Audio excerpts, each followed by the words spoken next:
सफलता उन्हें नहीं मिलती जिनके सिर्फ सपने बड़े होते हैं। सफलता उन्हें मिलती है जो जिद पे अड़े होते हैं। नमस्कार दोस्तों, रीड टू ग्रो योरसेल्फ में आपका स्वागत है। और आज हम बात करेंगे जेसिका इयास्टो की तरफ से एडिट की हुई book rocket man Elon Musk in his own words के बारे में।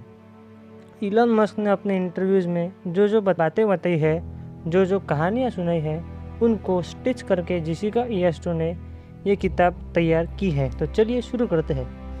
इलॉन मस्क का जन्म 28 जून 1971 को साउथ अफ्रीका के प्रेटोरिया में हुआ। इलॉन मस्क एक south African born American Canadian entrepreneur है जो अपने सक्सेसफुल कंपनीज की वजह से फेमस हुए हैं, जिनमें से स्पेसएक्स, टेस्ला, हाइपरलूप, इनके चर्चे आए दिन होते रहते हैं। बचपन की बात करें तो इलॉन मस्क बुद्धिमान, विजनरी और होनहार स्टूडेंट थे। वो सेल्फ टॉट प्रोग्रामर थे। उनका मानना था कि आपको ज्ञान पाने के लिए किसी डिग्री की ज़रूरत नहीं है। वो बचपन से ही दिन के 12 से 15 घंटे किताबें पढ़ते थे। बचपन से ही अपने कारनामों से वो दुनिया को चौंका देते थे। उन्होंने अपने जीवन में क्या क्या किया, ये जानने के लिए आप हमारे साथ बने रहिए। उन्होंने मात्र 10 साल की उम्र में ही प्रोग्रामिंग की हेल्प से एक ब्लास्टर नामक गेम बनाकर उसे $500 में बेच दिया। इलॉन मस्क की थॉट प्रोसेस उन्हें भीड़ से अलग खड़ी करती है। उन्होंने छोटी उम्र से ही कुछ बड़ा करने का प्रयास किया। वो नेवर गिव अप पे बहुत बिलीव करते थे और इसी के साथ 1995 में उनकी पहली कंपनी Zip2 का जन्म हुआ था। उनके भाई किम्बल के साथ उन्होंने इसे खड़ा किया। शुरुआती दिनों में ज़्यादा पैसे नहीं थे तो उन्होंने अपार्टमेंट की जगह ऑफिस रेंट पे लिया और वही वो सो जाते थे।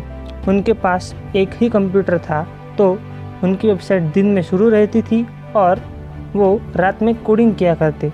उन्होंने अपने जीवन में हफ्ते के 7 दिन 15-15 घंटे काम किया। वो कहते हैं, अगर आपको कंपनी खड़ी करनी है तो आपको बहुत ज़्यादा मेहनत करनी पड़ेगी। आप हफ्ते के सिर्फ 40 घंटे काम करके रिवॉल्यूशनरी इलेक्ट्रिक कार्स नहीं बना सकते या फिर मार्स पे नहीं जा सकते।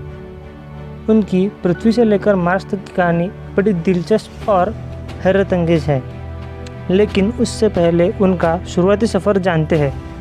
जब उन्होंने Zip2 चालू की तो उनको जल्द ही फंडिंग मिली और बोर्ड ऑफ डायरेक्टर्स की साइज़ बढ़ती गई, लेकिन कम उम्र और कम एक्सपीरियंस की वजह से उन्हें CEO की पोजीशन से हटा करके कंपनी से बाहर कर दिया गया। इलॉन मस्क 22 मिलियन के मालिक बने। इलॉन मस्क एक विजनरी आदमी थे। ये पहले से ही कुछ बड़ा करने के बारे में सोचते थे और उन्होंने उसके तुरंत बाद ही X.com की शुरुआत की, जो आगे बढ़कर पेपाल के नाम से दुनिया भर में फेमस हुई। CTO के साथ हुए इनके झगड़े के कारण इलॉन मस्क $165 मिलियन लेकर कंपनी से बाहर निकले और फिर रिवॉल्यूशनरी सोच के साथ स्पेसएक्स की शुरुआत हुई। वो कहते थे कि मंगल ग्रह पे जीवन होना चाहिए। इलॉन मस्क रशिया गए। वहाँ उन्हें पता चला कि एक रॉकेट की एक टाइम की कीमत काफ़ी ज़्यादा है।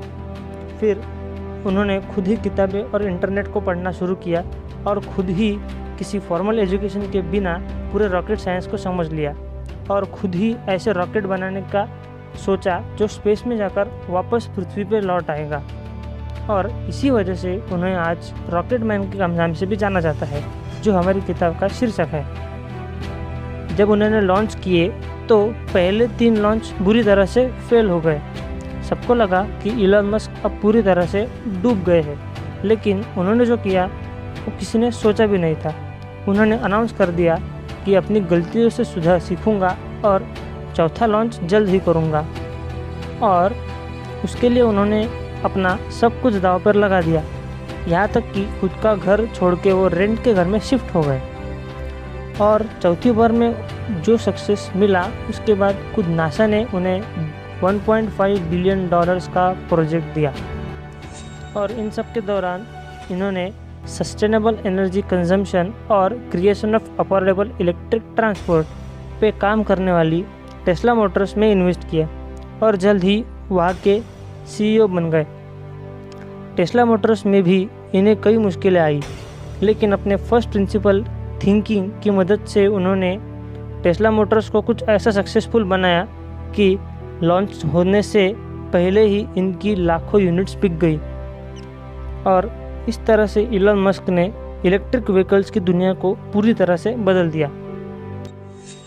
इलॉन मस्क कहते हैं कि बिजनेस चलाना कोई मजाक का खेल नहीं, खास करके तब जब आप कंपनी के CEO हैं। तब सारी बड़ी प्रॉब्लम्स आपको ही सुलझानी पड़ेगी।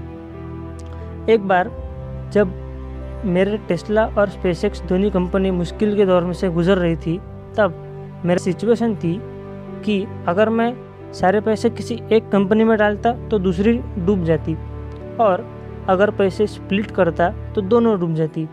ऐसे मौके पर आपको सही डिसीजन लेते आना चाहिए, वरना आपकी एक गलत डिसीजन की वजह से आपकी कंपनी को करोड़ों या फिर अरबों का नुकसान हो सकता है। वो कहते हैं, company is a group of people that are assembled together to create a product और सर्विस। अगर आप अच्छे और पॉजिटिव सोच रखने वाले लोगों को हायर करके उनको एक गोल के प्रति काम करवा सकते हो तो आप बेशक एक अच्छा प्रोडक्ट या फिर सर्विस बनाएंगे। इलॉन मस्क को उनके एक इंटरव्यू में एक सवाल पूछा गया कि जब स्पेसएक्स 3 बार फेल हुई तो क्या आपको ऐसा कभी नहीं लगा कि आपको चौथी बार ट्राई नहीं करना चाहिए या फिर रुक जाना चाहिए? तो उनका जवाब सुन के रिपोर्टर दंग रह गया।